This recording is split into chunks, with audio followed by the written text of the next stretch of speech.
What's good, guys? Welcome to a brand new show, a brand new podcast once a week, every Sunday, called Focus Bokehs.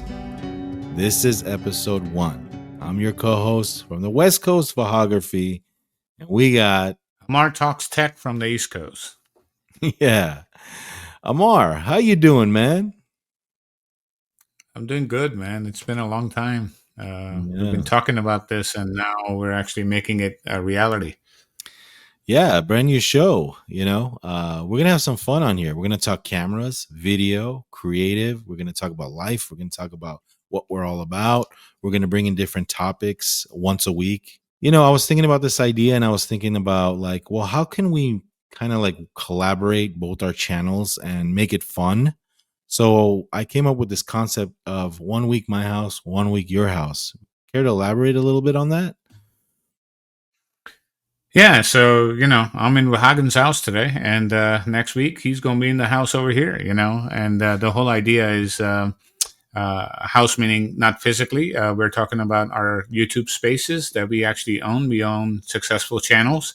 We own successful businesses. So, going into the world of Vahagraphy is where I'm going today.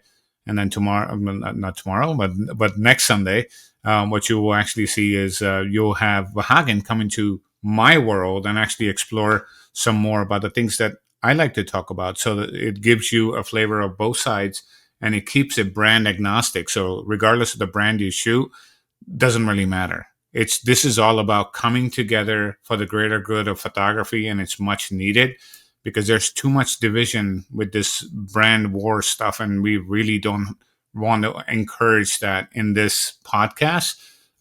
So the whole purpose of this is for you to be able to walk away, learn something, and apply that to either bettering your skills, bettering your life, or whatever the case might be. So you can actually enjoy, have fun, and also learn something. Yeah. That's the idea.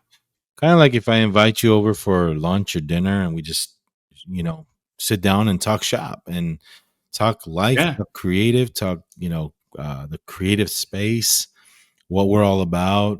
Sometimes we'll get into gear, sometimes we'll get into technique, just fun stuff that we think about. So, I'm pretty excited, and who knows what the future will bring on the show. But Focus Bokehs. Bokeh. Who doesn't like bokeh, man? Well, it was. It's really funny. I don't know if you know the history of sort of this whole hysteria around bokeh. Bokeh, are you aware? No. Or do you want me to explain, elaborate? I know Yeah, what it's really bokeh is, funny, but man. Bokeh is yeah, I know. beautiful bokeh. Yeah, Bouquet. everyone loves autofocus bokeh, right? I mean, sometimes bokeh is very, very beautiful. Sometimes it can be distracting, and sometimes it can actually take away from what you're really trying to give as a message. So you got to be careful when to use it. It's a tool, right? And obviously, some of the more expensive lenses, the heavier lenses, the ones that you hold in your hand and say, "Yeah, I got one of these. Here, check me out," and that kind of thing. A lot of people buy those kind of lenses not for sort of the rendering of the lens. They buy it just because they have it in their bag. Yeah. But where this all came from was in the film days. We were very restricted. We didn't have auto ISO in film, right? So if you were shooting 100 speed film, 400 speed film, 800 speed film, that's all you had. So you had two options: either you bring in a flash or you bring in a fast lens. That's where these fast lenses come in, and obviously, they bring that creamy out of focus bokeh and things like that. So when you see some of the filmmaking, right, that you're seeing a lot of Hagen now, especially even on the Nikon side of the house, a lot of people are adapting the older Nikon lenses, the older Canon FD lenses, which are fast lenses to get that look. Yeah. So that sort of has created more of a hysteria today. I love bokeh, man. But anyway, I want to just fill the audience in how the title came to be. Yeah, go for it. We were thinking about a catchy name and some cool fun name, and you always talk on your channel about you're trying to go out there and create your magic. That's one of your taglines on your channel. And I'm thinking, okay, Yep. well, focus pocus, right? Magic. And, well, what about focus? It has to do with the camera being you're in focus, you're in the zone, you're in focus when it comes to taking pictures, but also what kind of rhymes with, focus pocus? How about bokehs? We like bokeh. So Focus Bokehs, episode number 1. So today's kind of True today's story. I tried so hard. You remember, I tried so hard to get you off of that one to see if you would come up with even a more creative name, Yeah, no, but I we think it's ended up cool. circling back to this No, I think it's cool. It's funny, it's fun. It's It's but catchy. I like it. yeah, Focus Bokehs podcast. So today we're gonna kind of try to, like, introduce ourselves, who we are, what we do, kind of like an introduction to the podcast and what you can actually look forward to every week on Sundays. But you know, for those of you who don't know, I've been a photographer for, man, a long time or more. Like I've been in photography all my life. Like my dad was a Yeah. photographer. He started, that's what he would do. That's what he did for a living, all the way back Hmm. from, the old country, Armenia. That's where I'm from. Yerevan, Armenia, the capital city. He had a studio there, and he would do studio photography. And you know, when we came to the States, I was small. I was 3 years old, and I was 3 years old. He'd do the photography. He'd have the studio set up, and I would always be around Yeah. cameras. I would always be around photography. And one day he said, "Why don't he let me play with his cameras and lenses, and he saw that I was really liking it, and so one day he bought me a camcorder. That's where I started. I started with video. That's where I got my start Hmm. at like 9, 10 Hmm. years old. I remember the camcorder I started with, man. I started with it was one of those cameras where, The like, big one. no, no, it wasn't. It was actually, it wasn't a camcorder. Now that I'm thinking about it, my first ever camera, we borrowed it from a friend, and Uh-huh. because he wanted me to get into video. He didn't want me to do photography. He was a photographer. So he said, Yeah. let this kid start doing some videos, because he saw that I had an interest in movies, and I love the motion picture side of things, the moving pictures. Yeah. Yeah. So how it started was we borrowed his friend had a Panasonic, but it was one of those cameras that had it was just a camera and the lens, and then you had this really thick wire that it would connect to a recorder in the Oh bottom. yes, yes. You remember Oh those? yeah, connected to like a briefcase. Yeah, it was like almost like a briefcase on the other side. Yeah, Yeah. yeah, yeah. I know what you're talking about. So there was no Yeah, recording device on the camera itself. It was on just the a camera wire. itself. You plug it into like a Yep. Betamax recorder. Yeah, yeah, yeah, yeah, So that's where I got my yeah, start. And then, yeah, yeah. And then he bought me the camcorder, a Panasonic with all these built-in effects, freeze frame, wipes, those digital wipes. yeah, yeah. It was one of those deals. Zoom, this and that. It was kind of cool. We paid a lot of money for that thing back in the day. So yeah, so I'm from Armenia, guys. It's a small little country east of Turkey, south of Georgia, and north of Iran, kind of like in that area. So Armenia, yeah. Um, you're from India, right? Yeah, I was born in India. I came here when I was a young kid, like yourself. I was about 10 when I Oh, came. I got you beat. I Um, was 3. yeah, you did. I didn't know that about you, Well, and wait a minute. What I year know did you were from what year did you come? migrating in 1985 Uh, legally. Yeah, we came here in 80. I, yeah, We yeah. came here in Hopefully 80. legally. Yeah, of course. No, of course legally, but Well, nowadays you have to sort of almost like put that out there as a clarity because it's like people are like, "Well, so how did you really get here?" It's like, well, my parents actually. So my history is very similar to yours. My parents were extremely well to do in India. Right, they had no need to come here. So Money why'd you wasn't come an here? issue. Just kidding. They came here because of the life that they wanted to give me and my sister. That they knew, even with a lot of money in India, you can't have. So in the 70s and 80s, India was very different than what you see today, right? It was nowhere near sort of the advancements of what you have in the Western world, education wise, all kinds of different things. So wait a minute, where'd you live in But it's come a India? long way. Where did you live in India? So I was born in a town called Baroda, which is in Gujarat. So that's very close to Mumbai side of the house. Is it more And city or is it village or what is it? City? Well, it's a metropolitan city. Yeah, now it's like blown up everywhere. It looks like New York City. Everywhere you go over So there, it's so just there's no way to go wide in India. You can only go up now. so Yerevan, No space. Right. Yerevan is the capital city of Armenia, and it's the biggest city. So this, I was born in the Uh-huh. city, but at the time Okay. where we were living there, it was, it was part of the Soviet Union, right? Back Yeah. so it was a Yeah. communist country, and my dad wanted, better life for us. We had Yeah. my mom's Yeah. uncle was here, in L.A. He was a doctor, here in L.A., living here for like 20 years, and he helped us get here, with all the legal paperwork that you do from the embassy, and Yeah. it was a different Yeah. process back then. So It was you, pretty. It took a long time, so right? we It have took a very long time. So similarities. Like we have similarities. Like our parents wanted a better life. Our parents wanted, because back then it was just yeah, there and wasn't a that's lot the of, thing. yeah, there wasn't a Yeah, lot of and the opportunity. big thing, yeah, there wasn't, and that's exactly where I was going. It was really funny, but they filed when I was born, and we got a chance to come here when I was 10 years old. Back then, if you file now in India, you probably won't get a legal chance to come here for another 100 years because there's so many people that want to come. It was Unless very unless different. unless you have unless you have $5 million and you buy Trump's gold card. Unless you have $5 million, The yes, yeah. I gold just card. saw that the other day.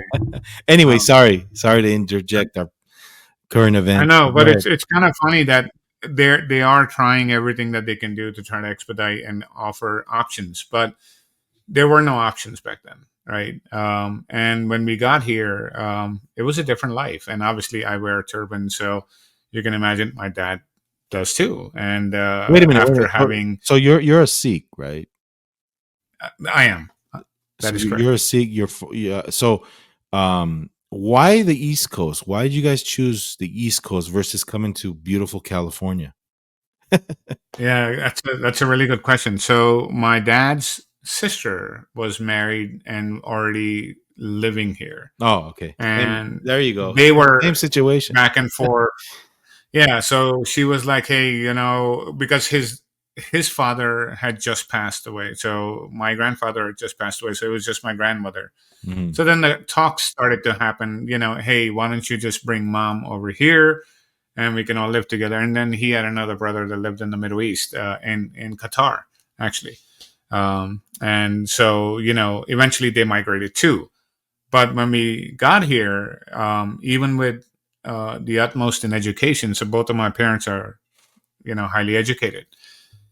It took my dad I'm talking early mid 80s or so, about almost like 2 years to find a job, even with a proper degree in hand. Because back then, what you see today with people with turban, people from India, no one knew what India was. I mean, it was like a foreign land. I mean, like almost like Really? So, so, somewhere out in the space. Yeah, so in the '80s, yeah, people like in the yeah, United States, yeah. It really was did. different. Yeah. Okay. All right. Yeah, it was very different, and it was really funny because it took him that long. And most of the people, see, back then they could tell you to your face, it's like, hey, you really can't wear a turban and do this job. You do that today, you would have a lawsuit, right? Back then it was very different, right? So, but then he worked his way, and I watched him and my mom.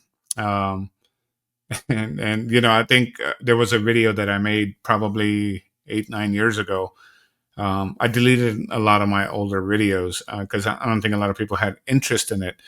But I think this is very important to understand. It shapes you to who you are, who you become, right, Vahagan? Because a lot of the things that you have experienced with your family is it's translating to what you are doing for your clients, your So photography, your own family. no, so I had a background in photography with my dad being a photographer. I was all around Yeah. cameras because that was his job. And it's a Hmm. funny story. I mean, a true story. Like when he came to the States, you mentioned it took him a while to get a job right here, right in the United States. Yeah. Took my dad maybe a couple months. He got hired in downtown LA as a darkroom printer. It's Oh, a awesome. it's a story. The company he worked for, uh, it was a big company. Had to do with back then prints and it was a big thing. Like getting your enlargements of Yeah. your family picture and more so than now. But he got a job at a darkrooms at a studio developing pictures in the darkroom. 9 to 5er. Hmm. We didn't have a car. We didn't have Hmm. anything, so we would take the bus to downtown. We lived in a suburb out about 10 miles, 12 miles east of downtown LA, and he would just commute. We were small. So it's funny that you mentioned that, it took him 2 years. But my question is this is where I'm trying to get at. Um, I grew up with the creative in a lot in the household, which is my dad. When your father didn't have anything to do with photography, what was his job? What was his profession? Yeah, good thing. So he had electrical and mechanical engineering, right? Oh, okay. So when he was doing that, he was pretty bright. So they apparently sent him to Switzerland in those times to go do his education, and it was a very big thing in the '70s to be everything scholarships paid. He talks about when you went to the airport, it was just like one plane standing there, and they would literally put out the red carpet and go in there. It was a big deal. It's not like we have today, one flying every 30 seconds. Um, so it was a different world. So he did all of that, but when he was out there, and his passion for engineering led to a massive passion that he had for photos. So when we were young, I still remember my dad would pay money to actual photographers to make sure that we actually had professional photos taken of the family, and we still have them preserved today, even down to ones with my grandfather, grandmother. And they're beautiful photos, right? Most people take this very lightly, especially today because it's so easy to do this, right? Um, Hiring a true professional, Yeah. it makes a very big difference because you will never get those years back. And I'm very thankful to him for doing that. But when we moved here, Wahagan, and his brother moved here with obviously his kids, um, we were all in one house. So just imagine my aunt, who is his sister, her kid, me and my sister, my parents, my dad's brother, his kids, all in one house. And we actually lived in that house for about 2.5, 3 years together. And then we obviously, um, Wait, were able to, the get the our own homes. the sister and the aunt, your aunt and your dad, everybody was living in one when you guys came here? I mean, we had like 13 people in one house. Yeah. Wow. So just imagine this, right? But I'll tell you this. I mean, at that time, you think that it's, how could you do that? But today, when I No, think about it, you have to imagine if do we that. didn't do that, Of you course. know? No, that's Because normal. those memories are priceless today. No, it's normal that you did that because not only the memories, but I mean, you got to get your leg up in this country. You got to save up and I get your I own place. remember Hagen. I have it saved here somewhere. My mom, so she was highly educated, so she was a teacher, and she actually has a master's degree, and she struggled to get a job, and in English, you know. because at that time it was very different. It's not like you can go onto LinkedIn or whatever and find a job. I mean, you had to like find a newspaper, you had to do this, and then you Yep. had to show up there. Here, I'm here. Can I? Who can I talk to about the job? It was a different world that Yeah. we Yeah. lived in. But when we moved to our own, we moved into an actual apartment first. So it was me, my sister, my mom, and dad. And that is when we used to live very close to DC, right? So Mhm. you said East Coast. And the only reason why the East Coast, because his sister was there, nothing against the West Coast. If she lived there, we would have gone there. Uh, so what would happen is I used to watch this man, my dad, do two jobs, sometimes, not even show up till like 9:30, 10 o'clock at night. And he would still find a way. Hey, you want to go and do something? You want to go get something? He would still go at 9, 10 o'clock at night. I know the sacrifices they made to give us what we have, and a lot of people don't understand this. A lot of people think, yes, I live in $1 million home and I drive $150,000 car, this, that. It just doesn't come out of nowhere. It's Yeah. that hunger and that drive that our parents actually taught us to go and get the best education that you can get. Because you know what? They can take your car, they can take your house, they can take all of this stuff away from you. They can't take your education away. This is why when I used to always even come on some of the live streams and say, educate yourself when it comes to photography, it's very important. People used to laugh. It's not funny because if you're not educated in the craft that you're in, you ain't going to make it, my friend, no matter what you do. Because the bottom line is the foundations aren't there. And, So, and it shows in our, photography. It shows yeah, when you're not, yeah, when you don't put in the yeah, time. But at what age were yeah. you, you know, introduced to the creative life of cameras? Yeah, so good question. So probably around 11, 12 years of age. So, and this is due to the fact When that your dad was a hobbyist. he was very passionate. He But was yeah, very passionate about Leica. He was very passionate about Zeiss because but it of wasn't his obviously, trade, going. right? It He wasn't wanted his, it wasn't his trade. It was due to the fact that he was a hobbyist, right? he was a serious hobby. Yeah, Okay. yeah. So he didn't like go out there and shoot weddings and stuff. He Okay. didn't do that, right? So, but he understood optical quality. He Yeah. understood engineering behind it. Light transmission, all kinds Of of course. things like that. Yeah. So that was a very big thing for him. But what I still remember today is this guy, even though he worked in DC on a Saturday morning, would wake up at 6:30 in the morning and wake me up. Let's go. I'm like, where are we going? Uh, get your camera, put some film in, let's go. And we would go and we would go down to the Lincoln Memorial in DC. I have so many photographs shot on slide film, Yeah. Me too. slide, the slide film. You had the projector, you would sit around and look at it. On brutally cold days of Washington, D.C., and it just is breathtaking, absolutely Dude, it's breathtaking. funny And that this you is something that we used to do. It's funny that you mentioned that. Now that I think about it, my dad's history of photography goes way back. You mentioned the Yeah, 70s about your parents. Now I'm thinking about and yeah, you mentioned slide film, right? So yeah, my dad's got carousels of slides. I'm yeah, talking maybe yeah, 30 to 50 carousels that we put in the yep, slide holders, and we have a machine. He has yep, he has historical photos that he took around the USSR, Moscow, yeah, Armenia, like yeah, things yeah. that it's a time capsule of stuff he has. And his Hmm. history from photography goes way back. I mean, there was a time period, we won't get into it today, but my mom is from South America, Uruguay area. She's Armenian, but she was born in South America. Long story. They Okay. met, he moved there for a while before I was even born. He moved from Armenia. Can you imagine moving from Armenia in those days? We're talking Oh yeah. in the 60s, going That from that's a bold. That's a very bold step. he moved he left his home, his family, moved, got married, moved to South America, a Latin country, doesn't know the Yeah. language, and he lived there for some time, and he started a photography business there in Uruguay. And he tells me the story. It's amazing. When he got to Uruguay, Montevideo, Yeah. Uruguay, it's a small little country next to Argentina and Brazil. Yeah. When he got there, he had like two people meet him at the airport, you know?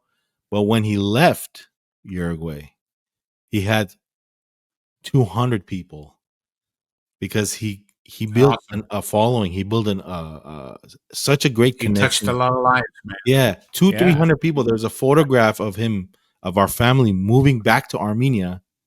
He Yeah. moved back to Armenia. Then we came here. But that's Yeah. that's crazy. So he did a photography business there, event photography. He tells me the stories of how life was over there. And Hmm. it was just crazy, man. It was just crazy. And you know Yeah. what? You mentioned something that really is interesting. You mentioned the fact that back in the days when you used to hire a photographer, it was a real thing, you Right. know? Like it was a real profession. Yeah. They were like kind of like Yeah. photographers were like carpenters, you know, you kind of had to know what you were doing to be in this Yeah. profession. Now it's like a They, wild, they wild were west. they were highly respected too. They were highly respected because you know it was an artistic form Yeah. that they had mastered, right? And the service that they were providing wasn't made for the common man, you Mm. know. Um, so I think nothing against all of the camera tech we have today. I think I say this all the time on my channel, and some people get butthurt, but we have more Best Buy photographers than real photographers today. Everyone is a professional. Well, if everyone is a professional, then we might as well just shut our shops down and just go home. Mm. Because you know what? You can just go take your own photos all day long. And that's not quite true, because there are a lot of people that are dying for good photography. They're dying for creativity. There is no creativity today, man, because our thing is hold down 30 frames per second and hope that God exists in one of those photos and is going to save me. That's not photography. That's just luck, right? And you're banking your luck on technology. So what I wanted to really get into with you with this whole Armenian piece that you have, which is your heritage. It makes Wahagan who you are. I have the Indian piece of the puzzle. I have a lot of people that watch my channel from India. I'm sure you have a lot of people that watch your channel from all over the world. What we want to do is we want to actually reunite people, not countries, not borders. We want to No. reunite people. Yeah, all over the Because world. photography and art, music, all of these things, they have no language and no barriers. It doesn't matter what language you speak. So let's just completely break that on this podcast. I don't care where you come from. You come from Zimbabwe, it's a country. Fine. You come from Congo, fine. No big deal. You're welcome, right? Everyone is the same, because I truly believe in one thing. Obviously, we had that musical connection too when we first met, because I'm a drummer and that's what I do, and so do you. I mean, we play different kinds of drums, but it's drums. It's Yeah. the beat of life, right? Mhm. um, and I truly believe that every human being has the same capacity to produce something beautiful if they choose to. That's the key, because God made everyone special, no Yeah. matter who you are. It doesn't matter. You can do it. that's Yeah. that's truly what I believe. It really doesn't matter. Everybody has their own journey in life.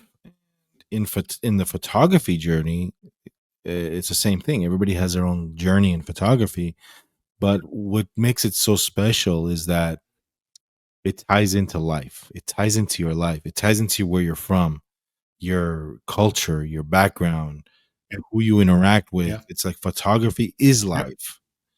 And Yep. it's what I'm all about. That's why I always tell people, um, take time, learn photography, learn from the past, learn from Yeah. others. And, there's no such thing as just becoming the next Ansel Adams or, you know, Right. you got to take time and learn the craft. But yeah, no, you make interesting point there about culture and background. It's all tied into where I'm from and what I've done. I want to ask you a question. I Yeah. want to ask you a question because I'm very curious. and I'll provide my feedback on like the Indian side of the house. Here in the United States, again, I can't speak to back in India. It's a whole different ballgame of what I'm talking about with this question. So the question is, you obviously have a very rich Armenian background heritage. Your family is, obviously deeply rooted in it. Even your mom, even though she was from South America, she was Armenian. So when you're shooting all of these events and all these things, I assume you have a good deal of Armenian Yeah. clients too. Is that Mhm. correct? Yeah, correct. Okay. Yeah. So so this question will probably become easier then. I'm trying to understand, based on the photography that you do and from a creative perspective, on what you create on the fly for these clients of yours. Do you see certain trends in the Armenian communities? I want photos to look like this. I want my videos to be like this because, five other people are doing it this way or that way. What is the world and the scene look like on the West Coast if you are someone that is shooting all these Armenian events, or even just shooting all the other clients that you have?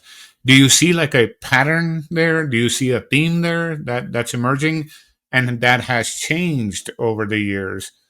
As times have changed, technology has changed. Obviously, a lot of so-called photographers coming in and out. Obviously, they also muddy the waters onto sort of the different things that are offered. Yeah. It's a loaded question. It has a lot of different parts to it, and I'll zip up now and I'll just let you sort of speak from the Armenian side of the house. I really want to understand what's happening there, and I'll speak to it from an Indian side of the house as well. Okay, so to be honest, you guys, the Indians have more of like a rich cultural theme in the modern times when it comes to, for example, the Indian weddings that I've shot, right? You guys really stick to kind of script.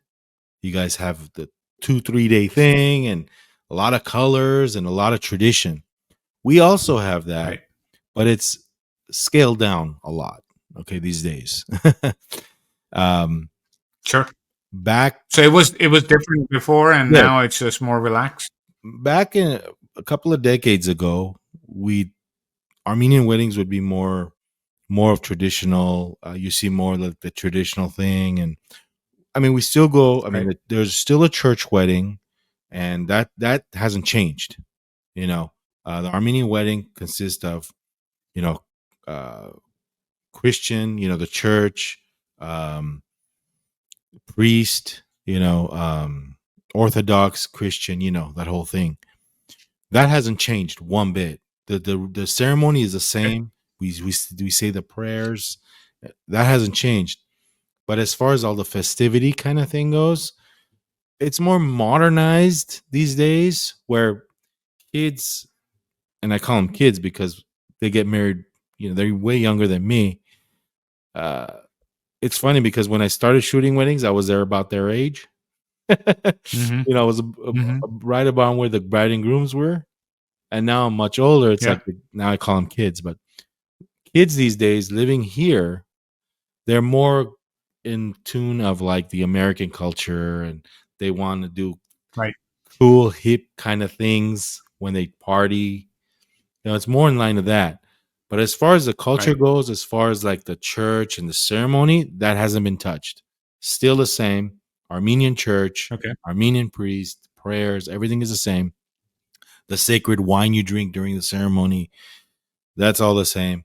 Um, Before the ceremony, there's a very rich tradition in Armenian culture where in the bride's home, there's a tradition where they bring the dress, they bring the shoes, you dance to traditional Armenian music. But the Mhm. music, the culture, getting dressed, getting ready, where the bride and the bride's parents welcome the grooms. So the groom side of the family, right? They go to the bride side of the family during this is way Yeah. before the ceremony.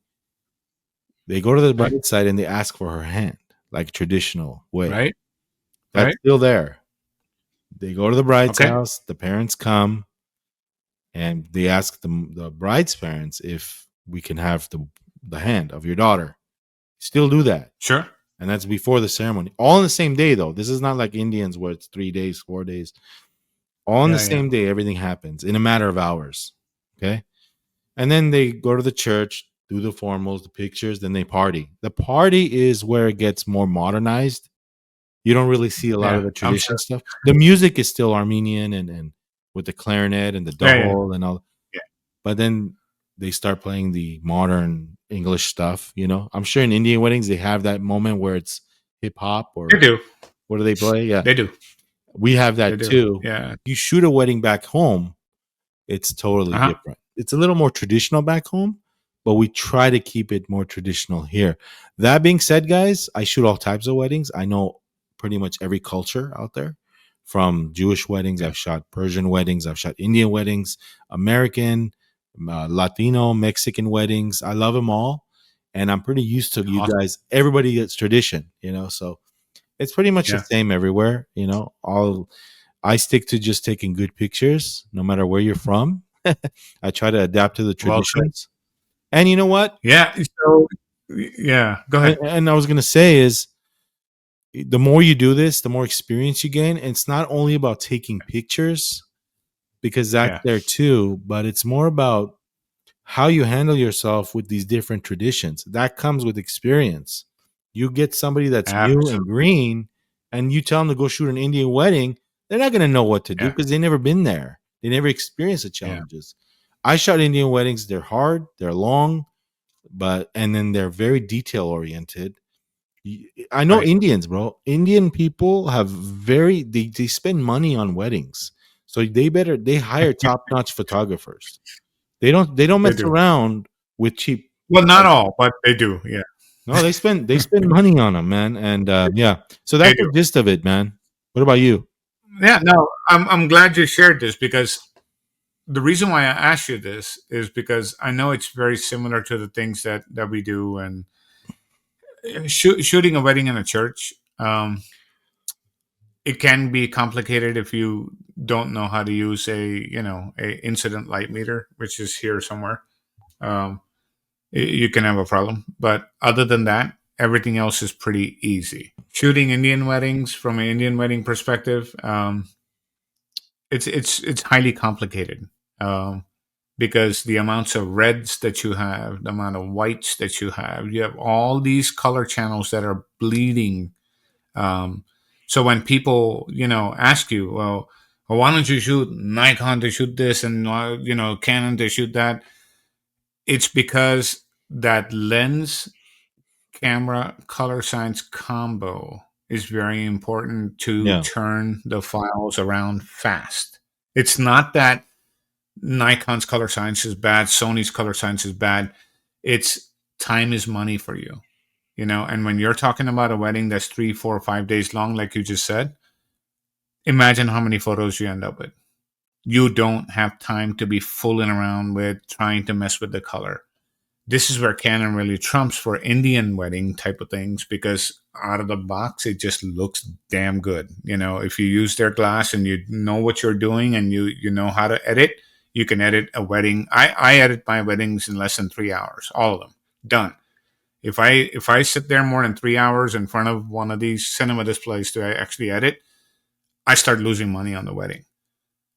Yeah, it is what it is. It costs money to do this. At that point, I might as well just take all the files, just give it to someone else, let them edit, because it's a waste of time, right? And because you're not getting paid to sit there and edit as much, so you got to get it right in that camera as much as you can. At that day, wedding day, that kind of thing. And no, I don't turn my photos black and white when I screw up my white balance. I get my white balance right because I shoot I the do. color checker passport. Hey, I gotta admit, I I do. shoot the export list. I do that too. Yeah. I do that sometimes where I like the We all have photo. done it. We all have done it. Yeah. It's funny that you're laughing. We hide So the. the reason why I asked you this, the reason why I asked you this question, Wahagan, is because I want people to understand shooting a wedding is a freaking journey on its own. It is not simple. And if you are one of those Best Buy type of photographers that's going out there trying to tell the bride or the groom that you are a professional when you have no experience, you really are making a very big mistake, because these people are putting their entire day, that is their most important day, in your hands to make sure that you actually deliver on those emotions and all the things that happen. One thing I'll share with you, and I'm pretty sure you can chime in here from a Armenian perspective, there are certain do's and don'ts, right? So Indian culture is very strict about the do's and don'ts. Mhm. You do not walk in there. I don't care who the heck you are, how well you know that bride. You do not walk into that room by yourself, and you and the bride in there. That is an absolute no. These are just things that you are not going to get on YouTube, because most people on YouTube, they have no experience shooting this stuff. That can actually end your, wedding career very fast, especially in the Indian community, Wait a minute, wait a because minute. if that news, You don't yeah. walk into a room what now? Say that again? So if the bride is getting ready, Uh-huh. and like you want to go do a getting ready shot Yeah. type of thing, You don't walk into a room you by always yourself? you always want to yeah you always want to take an assistant with Of you, course. and preferably a female assistant with you, because that's going to favor well in your in your thing, because unless there's someone already there, with her friends or whatever, that's different. You got to be very sensitive to these things, right? There are certain things, like I've seen people where you pose a bride or you pose a client, you don't touch the client, right? Yeah. And touch meaning you don't mean any harm. You can show the action so they can do it. You don't touch. It's an absolute no. It's a cultural thing, right? A lot of people don't understand this, and a lot of times they won't say anything to you. You just will never get business again. You're done, I used right? I used And to I used to do a lot of those kind of like the bride would request like a sexy photo shoot for her uh-huh, husband, future husband. yeah, She would yep, ask me, "Are you comfortable with doing this for me before the wedding?" Like a surprise kind of thing for him. yeah, And I would hire a female second photographer if I know I'm going to do that. I'd rather have her go in there than me going, because right, they feel more comfortable. They get. There's that's been right, times where the bride wanted right, actual nude photo, like semi nude, for her husband, and I've had yep, to adjust. You have to be very professional. You're a yeah. photographer. You can't be And there. it's your reputation on the line. It's Yeah. not funny. I mean, it's not like, I'll do your wedding for $600 and I'll give you all the digital files. That's not the type of wedding I'm talking about. I mean, he just mentioned something. An average Indian wedding, seriously, if you are a miser in the Indian world and you do a wedding, and especially if you're the girl's father, you spend about $50,000. You're a miser. Seriously, that's like, really a very run of the mill, very basic wedding. Most Indian weddings, the average budget is anywhere between, 125,000 all the way up to millions of dollars, Yeah. right? They don't fool around. And you know this. There is nothing that is spared. I mean, you guys saw the videos of the weddings that I attended in India. I mean, you can't even. That wedding. If you were to do that here in the United States, it would be about 35 to $50 million to do something that level. Yeah. No. Just there's no comparison. Indian weddings, Arabic, Middle Eastern, they go all out. Yeah, yeah. There was Those are crazy too. there was this guy, I don't know if you saw it, but he was a mayor of some Australian city, and his Uh wedding huh. was like he shut the city down. I don't know. He was in the I can news. imagine. The people actually wanted to impeach him because he shut the Yeah. city down because of his wedding. They're like he was closing the streets so the limos, everybody would get through. The police would So escort him so to the there's a church. guy in New York. Yeah, there's a guy in New York. His name is Sant Singh Chatwal, right? So he owns a lot of property in New York City. And when his son got married, they actually shut down Times Square for his wedding. They shut down Times Square. Can you imagine that? Wow. shutting Times Square down. That's not a joke, and that cannot be like, oh, I'll give you a couple $100. You're paying No. through your ass I think now you'd have a to hard have time that doing happen. that. I think you'd have a hard time because it's just he got in trouble for this, by the way. I think they Yeah, impeached him yeah. for it. But They don't do it as much anymore. Yeah, like like even Americans, it all depends on your budget, you know. Like I see some of these weddings, and they're like at these exactly. resorts. Like if you have a wedding at Mar-a-Lago or something, it's going to cost you a pretty Yeah, penny. They're not cheap, yeah, you know. I seen the rings on some of these brides, the carats, yeah, the men with the yeah, Rolexes. I mean, they got money, you yeah, know. And yeah, it, yeah. it depends on the financial situation of, you know, who you're photographing, but you're right. The Right. Indian weddings, they do go all out and they spend money, and it's great for photographers because they don't cheap out on photography. Well, it depends, right? So, like what I was talking about, the Best Buy photographers, some of those have become kind of creative too. So they come in at, hey, I'll do your wedding for 3,000. Well, why the heck is Amar charging 10 and 15,000? You Yeah, know, hey, that's a lot less. He's giving me the same exact thing, and guess what happens? We end up actually going back and trying to do a redo of the wedding photos because I didn't look like that on my wedding day. hmm That's what you get. So a lot of people don't know because they think they're going to look at someone's Instagram page and start judging on how good they are. exactly. I don't look Yeah. at Instagram. I don't even take this guy. This doesn't go with me either. You know what goes with me? An actual printed book Yeah. of the story, a printed book by hand, 11 by 14 printed by hand. And when they look at that, that's how they book you. They don't book you with this nonsense here. Because Yeah. anyone can buy stock photography stuff. A lot of people are buying stock photography stuff and claiming that it's theirs because they bought the photo, so they own the photo. Oh, it's my photo. You never took that photo, Yeah, especially with the but AI stuff, that's what they're especially with the doing. AI stuff going on now. You know, anybody could Oh yeah, generate a let's not even get me portfolio. started there. So like When that's you what I'm saying. These photographers, a lot of these youngsters, they think, oh, they have a killer portfolio, they're great. No, that yeah, you know what? It's not only the photographs. Every situation is different. Are you going to have the same exact lighting at this venue? Are you going to have the same exact backdrop yep, in this park scene? Are you going to have the different, exact same bride? Because the bride makes a difference too. You know, right? there is an I expression mean, in there's a famous YouTuber, right? Close to 1.5 million subscribers, openly admits, "Oh, I just turned my photo to black and white because the lighting in the room was X, Y, and Z, and this oh and that." I just started laughing. yeah. Yeah, no, I just have a question for you. Like, Yeah, be brutally honest. Like, I want you to be brutally yeah, honest with me. And I might get in trouble for this question, sure. but it's okay. I'm just keeping it real.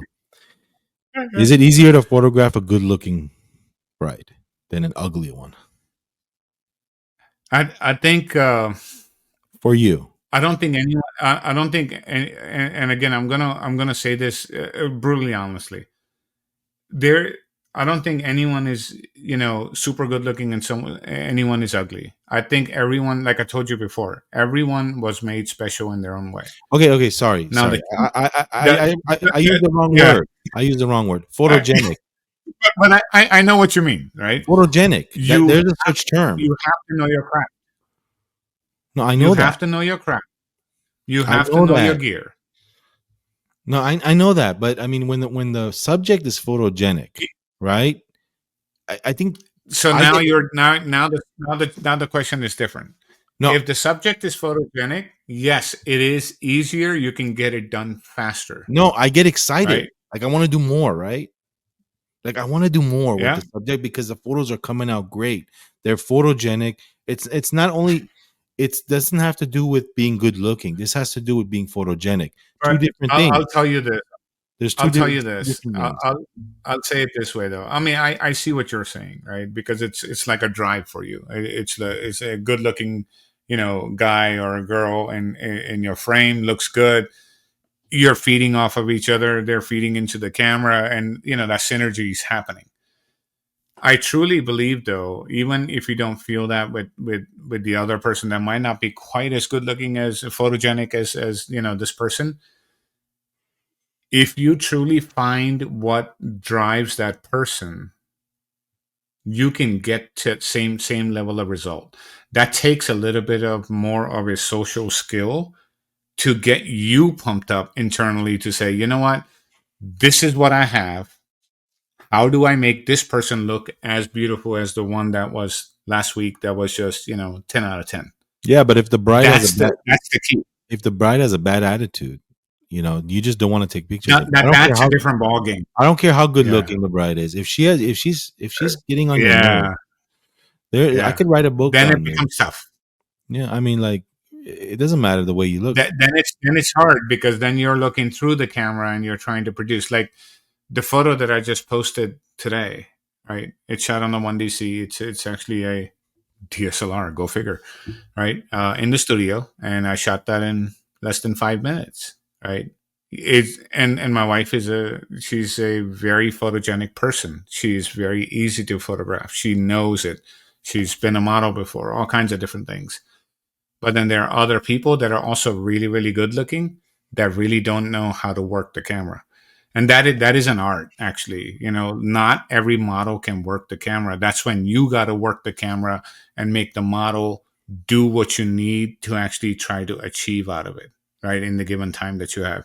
And now if they have a bad attitude, it's always hard because you're already, 10 steps behind, because now it's like, I just want to get this thing Yeah, over the with, bitchy, type of. there. I get bitchy brides sometimes. Very demanding brides Oh, where sure. they would I And they're no stressed out. They're freaked out, man. no not only like, A lot of okay, times they're freaked out.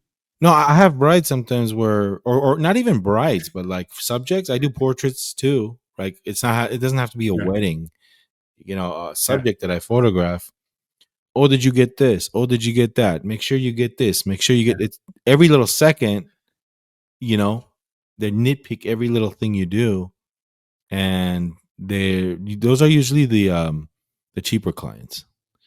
So Because what I typically do, Hagen, is I have a stipulation in my contract. I know we're almost at time, but I'll leave you with this. I have a stipulation in my contract which very clearly states you will assign one person, right, from the bridal party that's going to be assigned to me for the day. That's going to make sure that they point out who is who, so I can make sure I capture that. Number two, 1 week prior to the actual wedding or that event, I need to know whose photos you need taken, right? So those questions no longer pop up anymore. Because if anyone even asks, hey, did you get there? Was it on the list? Yes, then it's done. It Mhm. ends the conversation there, because what it does is it's very frustrating, right? Because you're trying to focus, you're trying to photograph, and you're starting to think, oh, my aunt from Australia, which one is that? She's from New York, she's from like New Jersey. Is she from Australia? I Yeah. mean, it's frustrating. That's why I always tell them I need one person assigned. Now, if they don't assign that person, it has a thing in the clause there. If the Mhm. person is not assigned and that anyone on this list is missed, it is not the responsibility of 247 Media Group to provide those photos. So Mhm. they have to be involved in the process. So you got to be very careful that you cover yourself from all this aggravation, because Indian brides go through so much stress. I'll just say this out openly, because if there's an Indian bride watching, she can relate to this 100%.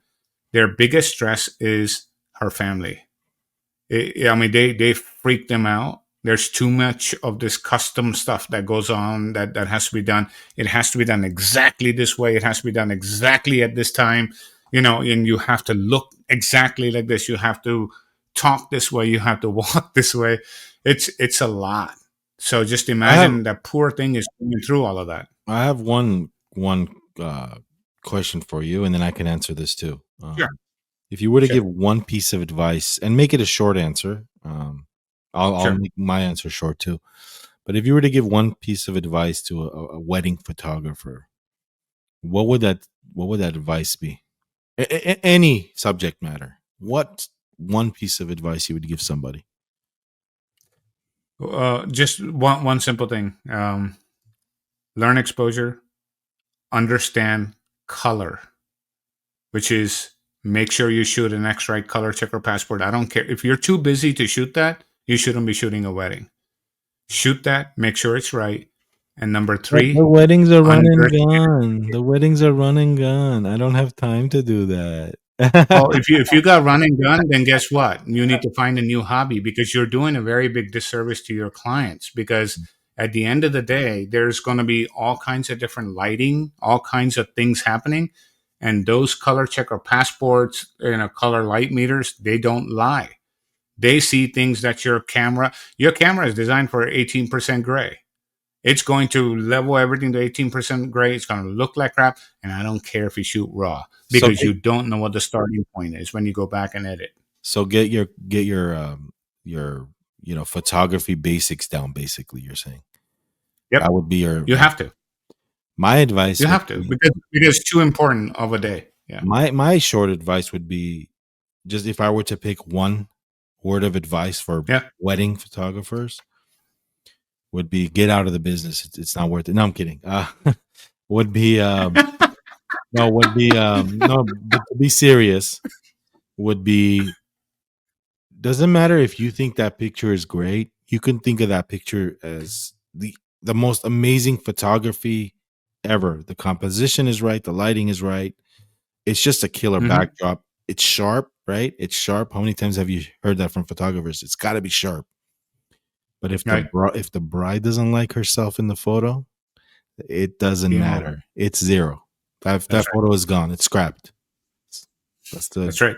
make sure she likes herself in the photo. Yeah. Absolutely. That's very sound advice. And I do a lot of redos because the first thing is I didn't look like that on my wedding day. Dude, When I hear that, I feel bad for the them. bride doesn't care about all that stuff you care about. The bride doesn't care you used an 85 1.2. The They bride don't know. doesn't care about Yeah. bokeh. She doesn't care about the lighting, the strobes, that they're Right. pro photos. Right. She doesn't care. All she cares about is if she came out good in the photo. True story. I had a client that picked her wedding photos for her album. Uh huh. The photos that she came back with are the ones that I would never pick. Like I would never select these as a photographer, out of the whole bunch. But she Yeah. liked herself in those photos. There So, you go. yeah, you know, You're my hope. doing this for them, not for you. Yeah, So when you, that's one thing that's very sound advice, Vahagan. And I'll leave you with one nugget, and then we'll sort of end this episode one of this incredible. I think this is going to end up becoming more of an industry changing, podcast because no one is really talking about, what's really happening on the ground, right? The one thing that's very, very important is it doesn't matter what you think, like Vahagan just said. If you do not understand your client and you do not develop um, interactions or skills, interpersonal skills, to be able to really understand your client, you're going to always struggle, right, with trying to make your clients happy. Because, for one, you're delivering to them what you want to deliver, not what they want and what they hired you to deliver. yeah, And the expectation versus what is delivered are very different things. And when that happens, no matter how good your photography is, it can be the biggest bangers on YouTube. But that bride is going to be like, I wouldn't pay a dime for that. That looks like crap. And you're looking at it saying, this is incredible work. No, it's not. Not to her. You missed the boat. yeah, So don't exactly. make that mistake because that can be a career limiter for you. And there's also a challenge photographing grooms too, because most of the time the grooms don't want to be Yeah, there. Like they don't want to take pictures. They just want to get the day over with. They paid for everything. yeah, It depends. yeah, I mean, depends on the culture, but they just want to get everything yeah, done and get married and go to yeah, their honeymoon and start life. They don't really want to be there, but we can also talk about this in the future where how do you break the ice to these people? How do you make them have fun?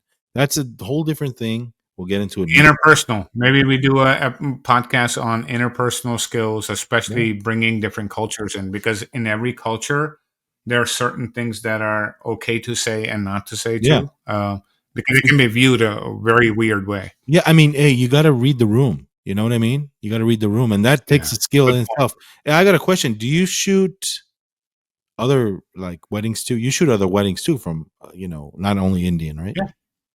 Okay, Yeah. Oh no, I shoot everything. Yeah. okay, Absolutely. all right. So, yeah, I have a, And by the way, we're also endorsed by Canon USA. nice. Our company has gone through official background checks with Canon USA. Um, and so, if you're in the Washington, D.C. area and you actually need a highly credible company to come and shoot your event, whatever it is, you can actually go to canonusa.com and you can look at all of the registered, approved companies that shoot Canon gear. Obviously, you can shoot whatever, but all of our stuff is done. So we're not pedophiles showing up there, going to do crazy things. So they actually run a criminal background against you and your business to make sure that you're in Yeah, good standing, you're a good, valid business, and you're providing good service. And then they, make that available on the largest camera manufacturer in the world as a service, that we endorse these people. that's So cool, man. that's what we do at 247 Media Group. So, one thing I just wanted to tell you about you, that I highly respect. I like the fact that you're very knowledgeable about what you talk about on your channel. Like what you talk about, I actually sit there and listen and I learn something from. Um, I consider myself more of like a doer, like more of like just give me the camera, I'll get the job done. I'm Hmm. not in terms of like technical stuff, like, um, but I learned something watching you. And no matter what, no matter how many things you've been through, all this controversial stuff, and you can still learn something. You know what you're talking about, and I respect that about you. You have that experience, and you know about the camera gear. You know about the technical aspects of sensors, glass, the whole host of stuff that you're knowledgeable about, and that's what I like about you. But we'll wrap it up here. Thank This you. was a great episode, Amar. I enjoyed myself. No, this is it. We're on to something, and we're here to actually change the face of this thing because But we don't have time for controversy. that said, Yeah, I go want ahead. to just tell the audience that we're going to talk about all kinds of stuff on this thing. We're gonna, Right, you like right. gear, you're at the right channel. You like photo techniques, you're here. You like video, Yeah, we'll talk about the business side. We'll talk about we can even talk about MacBooks and Mac, things to actually do all your editing. We can talk about whatever. It doesn't really matter, yeah. right? It's technology because today every single thing that we touch and own has technology in it, some sort of technology in it. So come And up with the topics. we will definitely will. But one thing I want to say in closing, this was kind of like an introduction podcast because it's our Yeah, first episode. I just want people to get an idea of what we're doing here. So it's every right. Sundays. We're going to premiere it. There's going to be a live chat. Most probably one of us will be in there or both of us. Um, we're both busy photographers.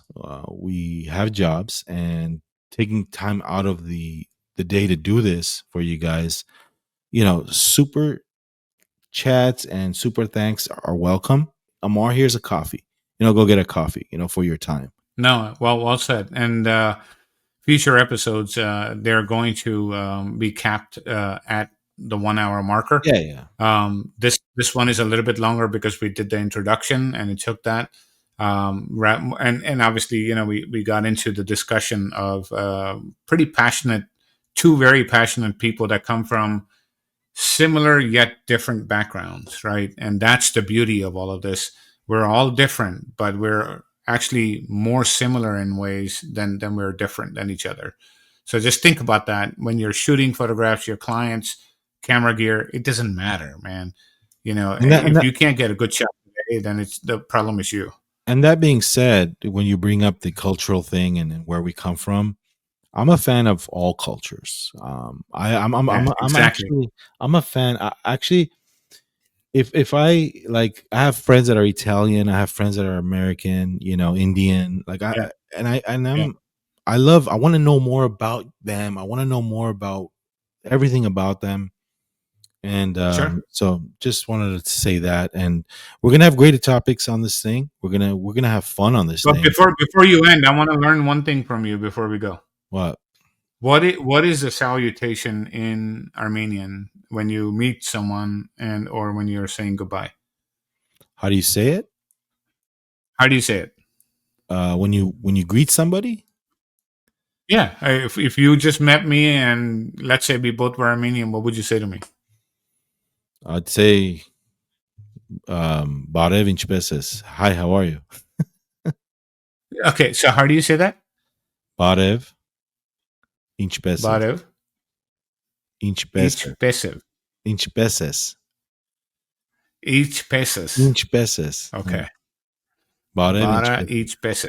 Barev See, inchbeses. barev each pesos. Okay, Yeah. that's cool. I like it. How about in Yeah, India? that's awesome. How about in India? So in India, it's a little bit more complicated. We have 28 languages, right? So a lot of it is tied to your religious, belief. Just, just, I'm just, actually a just Sikh. tell me, Uh, you guys, Namaste is the most common that you see, right? right? But I, Namaste is the most common that you see all the time. If you practice yoga and things like that, that's pretty common. what does that mean? But I. it's just an offering, right? Of being able to actually meet you. Um, but in when Sikhs meet each other, it's called Sat Sri Akal, and what that really means is may the truth always live, right? Dude, And that's how you greet someone. you asked me to say hi. How are you? Not all this. The truth may No, live. but that's the salutation. That's how you actually greet someone. Oh, You okay. know. Say that Um, again. so Sat No, Sat say it. Say it. Sri Akal. Say it. Sat Sri Akal. Shatri Akal. Yeah, there you go. Right? Yeah. And that actually means, may the truth, prevail, live on, that kind of thing. Yeah. All right, That's what it is. guys. Thank you so But I really much. appreciate you, my friend. Thank you for doing this with me. And I know we've had a lot of back and forths on this, and this has finally come to fruition. So Yeah, no, I can't wait to see what happens with this thing. And I'm looking forward to some people on here. Maybe we have some guest of honors later in the future. You never know when this thing leads. It's all tied to great conversation, great people, and you guys in the chat. How big do you want this thing to get? It's all on you guys. You guys have it. All right, guys. Thank you so much. Next week, Sunday, we'll be at Amar's place on Amar's channel. This has been sounds great. good. This is Vahagraphy. I'm Vahagan. You're rocking for messed up. This is Vahagraphy. I'm Vahagan. You're rock and roll photographer. And We have Amar here from Amar Talks Tech, and we will see you in episode 2. and we'll sign up by Amar the way he greets everybody on his channel on his videos. What do you say? Come on, one time. But all right, you too. Maybe next time. All right, all right. When we come to your Well, house, we'll do that next time. We'll start the Right. show next time that way. got it, got it. All right, guys, stay safe out there, and we'll see you next week. Thank you for watching. Sounds good. Thank you.